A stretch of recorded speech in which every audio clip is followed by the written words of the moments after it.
wrong with you? But Kevin, that's not the only date though that they've said that something was going to happen at the end of the system thing was going to happen. That's not even the first date. There's many dates that they said the end was going to come, but never did. Many.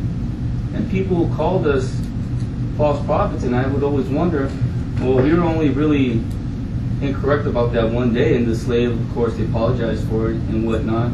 So what, what's going on? There's been many more dates than that. For instance, the last one was what, 1975? 1975. Today's 2010. How long ago was that? 35 years ago. 35 years ago. Still Do we still hold fast to a date? No, but we look towards it. No, hold on. Wait. A date. Do we have a date that we're holding fast to? No. Good. But we do hold fast to the interpretation of how the term generation was used. Because it was incorrect. But that's one thing that's being looked at as to where we are at in the end times is the interpretation, the slave's interpretation of the term generation in the context of the generation that will not pass away. And it was written in a Watchtower magazine that says that thinking is no longer correct.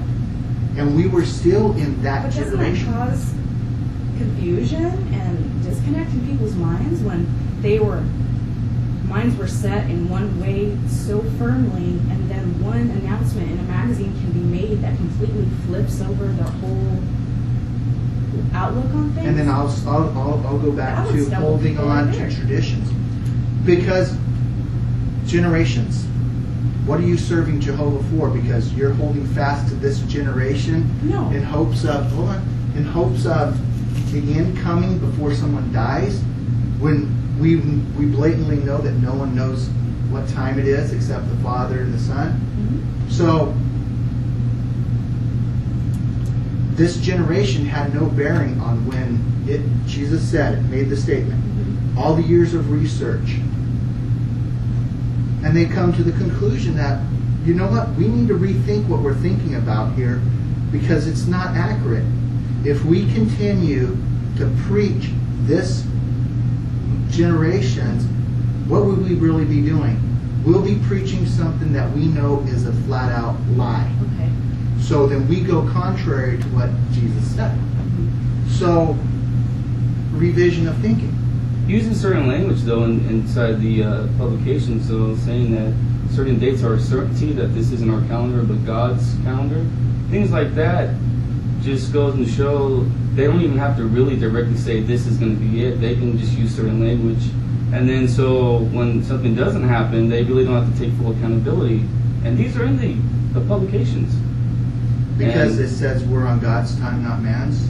No, it's saying that this date, 75, or whatever date, they use language like it's a certainty. As an example. As an example. And then when it doesn't happen, a few of the times they don't even admit it. They just say, well, the brothers read too much into it. They're not accepting really the full accountability of what they're doing. So how does the handling of the 1975 day impact the two of you? I mean, that's just like an we said, example. That was 35 years ago. But I feel that why would Jehovah God use these certain dates that to build encouragement for his followers and they not come true? Okay. We'll continue to use the same channel He wouldn't do anything like of communication that has continually had to change what it believes. It's just it creates a disconnect, and I'm coming from a very sincere place. It's not that I'm trying to shoot down the organization and say that they're I'm not trying to write them off. I've done my very best to be sincere in my research and have an objective view on these things. Right. But these issues that keep coming up are it comes to a point where it's like you have to have faith or it doesn't make sense. And to those who are coming from the outside, I try to think from their perspective as a mind that's fresh to these things.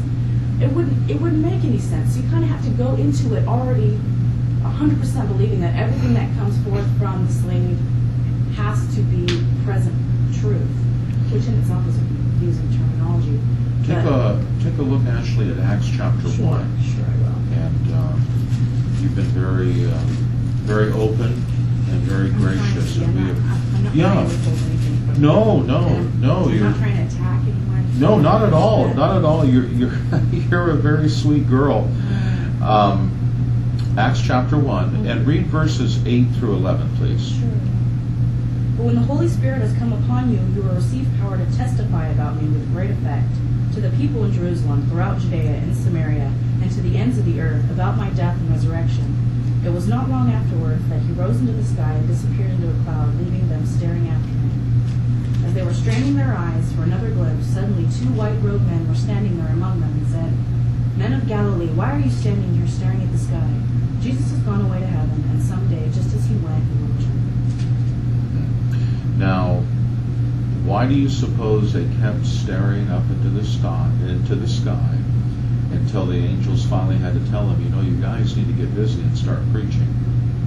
They were so anxious for Jesus to do something. They wanted the end. So part of the desire within all of us is that we would love to see the paradise today. And just as it was back then, they were wanting Jesus to do things that was not yet time for it. And so here when he departed, they still kept waiting for something that was not yet going to happen until the angels had to prod them into remembering they needed to do the preaching. So it's much the same when you talk about a disconnect. I go back to that account with Peter and Jesus. When Jesus talked about eating my blood and eating my flesh and drinking my blood, and there were those that left. Yeah. That was a disconnect. There was a disconnect then. There were relatively few that accepted Jesus. And here they had a privilege of hearing him and witnessing his miracles. Yeah. And yet they didn't accept him. And why was that? Because they couldn't fathom it in their minds, and it didn't hold any weight for them. Yeah. And so, one of the things that I look forward to, if I make it to the paradise, is to be able to talk to those that actually witnessed the Son of God. And how, with all of the miracles that he did, from the first in changing the water to wine, to the raising of the dead, and yet there were so many that didn't accept. And they wouldn't believe. their own eyes. They wouldn't believe. Now, I feel that with the two of you, I remember talks that you gave. I remember talks that you participated in. I remember comments, not specifically the words of your comments, but I remember the both of you commenting at the meetings. I suppose at this point all I could say is that you would have to, and I would certainly do anything, and so will Kevin, even after we leave today, I would still do anything I could to help you folks. Sure. And there's a lot of good in the both of you. And you have a beautiful baby boy that is dependent on the direction that the two of you go in. But I got to tell you, you have to be humble, and you have to be meek, and you have to be modest. And not that you're not all three of those things, you are. But we all get disciplined. We all get counseled. We all get redirected on different things. In all the years that I've been in the organization, I've had a lot of spankings. Because Jehovah disciplines those whom he loves. Absolutely. And you have to be willing to accept it. Absolutely. And you have to be willing to adjust and change. And all I can share with you is this. I was telling someone last week, because I had the privilege of going back to Patterson for a week for the school in December. And to me, I told others that if anybody had any doubt that this is God's organization, they need to come back and tour and go through the different facilities, whether it be in Brooklyn, Wallkill, or Patterson, to see how it operates. And it really is. And you have to, and they wanted us to experience the whole Bethel experience from the Saturday we got in until the Friday